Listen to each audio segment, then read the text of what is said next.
Part 2 ng pamimili namin sa Divisoria. Props and costume na bibili namin para sa contest na sasalihan namin sa City Hall. Sa Divisoria nga pala kami mamimili. Alam naman natin ang Divisoria ay maraming pwedeng pagbilhan at mga murang bilihin. Lahat ng pwede mong bilhin ay nandito na. Pwede ka rin mamili dito pang business. Tara mga boss, samahan nyo kami sa aming pamimili dito sa Divisoria. Nauna na nga pala ako sa kanila, sumakay ng tricycle dahil ang tagal nila. Ang call time kasi namin ay 8 AM. Grabe, ang tagal kasi nila magsigiyak. Ayun tuloy, naghanap ang tuloy sila. Kaya ito, wala akong agahan, kumain muna ako ng Paris. At ayun, after 20 minutes, dumating na rin si Ate Jing at si Irene. Kasama din nila si Ating. After 10 minutes, dumating na rin si Ate Josephine. Kasama na rin namin siya, naglalakad papuntang Bikutan. At habang naglalakad kami dito sa footbridge, grabe ang init ng mga oras na yan. Ikaw ba naman tanghali na umalis sa inyo di talaga mainit. At nandito na nga kami sa istasyon ng tren at nakabili na rin kami ng ticket dyan. Sa mga oras na yan, ang daming tao. At dumating na rin sa wakas ang tren at nakipagsiksika na nga kami dyan. Di rin talaga maawatan ng mga tao sa pagpunta ng Tutuban at Divisoria. After 2 hours na biyahe, ayan, nandito na kami sa Tutuban. Dumating kami siguro dyan mga quarter to 11 na ng umaga. Dito nga pala kami papasok sa loob ng Tutuban Mall para na rin makapagpalamig-lamig sa loob ng mall. Dito sa loob ng Tutuban Mall, maraming ding murang bilihin. Gustuhin man naming mamili pero kailangan muna naming unahin yung props na dapat naming bibilhin. At yung pang costume nilang tela, mahirap kasing hanapin sa Divisoria yung mga bibili namin. Malayo-layo din yung aming lalakarin papunta doon sa aming bibilhan. Masarap mamili dito sa Divisoria, lalo na kung may pera ka. Pero hindi naman tayo nagpunta dito para lang mag-shopping. Wala rin naman kasi kaming pera para bumili ng kung ano-ano. Ang pinunta talaga namin dito ay bumili ng pang costume at mga props nila para gagamitin sa contest na sasalihan ng aming barangay. Dito talaga ako nabili pag may mga contest na nasasalihan kami. At nandito na nga kami sa loob ng pasilyo. Ayan, paikot-ikot kami, naghahanap kami ng aming bibilhin. At ayan na nga naman, nakatagpo na kami at nakausap. At habang nakipag-usap pa sila Ate Josephine doon sa tindero, ayan, kumain muna ako. At ayan, binibilang na ng tindero yung long sleeves na binili namin. Syempre, kailangan muna namin i-double check yan, bilangin bago kami umalis. Yan naman si Irene, nakabili na rin para sa kanya. At dito naman tayo sa bilihan ng mga tela. Dito kami bumili ng pang-ethnic costume ng mga dancer natin. At ayan, nabili na namin yung tela at nasa labas na kami. Hanapin naman namin yung bling-bling nila, yung which is yung kwintas tsaka hikaw.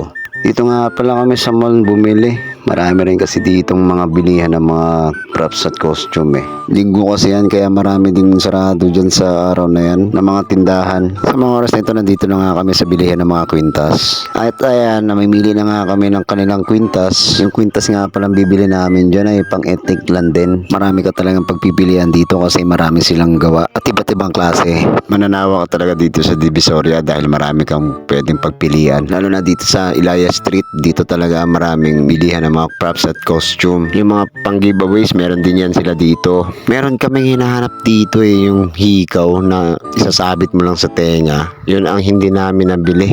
Pero syempre, dahil gutom na kami, ayan, mang-inasal muna kami. Yan si Irene na yan, gutom na rin yan.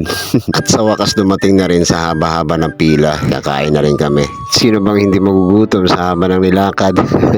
Ayan kain na ako dyan. Siyempre, gutom naman ako dyan Oo, siyempre, sa sobrang gutom ko, siguro mga naka-4 na rice ako dyan. At ayan, makakasubo na rin tayo. First bite, sarap. Daming gutom ko talaga sa mga oras na yan. Tingnan nyo naman yung kain ko. Lamon na di ba? Gustuhin mo man magkaroon ng rice agad dahil yung nag-iikot ng rice ang hirap hagilapin dahil sa daming kumakain sa mga oras na yan. Pati ang chicken sauce ang hirap hagilapin dahil napupunta sa iba't ibang lamesa. Tara mga boss, kain tayo dito sa Mang Inasal. Mang Inasal, baka naman. Minsan kahit gaano kahaba ang Mang Inasal, talagang pipilahan mo. Dahil syempre marami ka talaga makakain at mabubusog ka. Sa mga oras na ito, tapos na nga pala kami kumain. At ayan, naglalakad na naman kami. Naghahanap naman kami mabibili. At ayan, si Ate Jing, naghahanap nga pala siya ng pang giveaways niya. At pumasok na naman kami dito sa pasilyo dahil hinahanap namin yung hikaw na hindi naman namin nabili. At nandito na nga kami sa footbridge. Grabe, ang daming tao na ito sa mga oras na ito. Tingnan nyo naman yan hindi maawatan yung tao talaga. At nandito na nga kami sa Tutuban Mall. Dito na rin kami dumaan ulit papuntang Tutuban Station. Pero habang dumadaan kami dito, ayan, pasilip-silip sila sa mga paninda dito.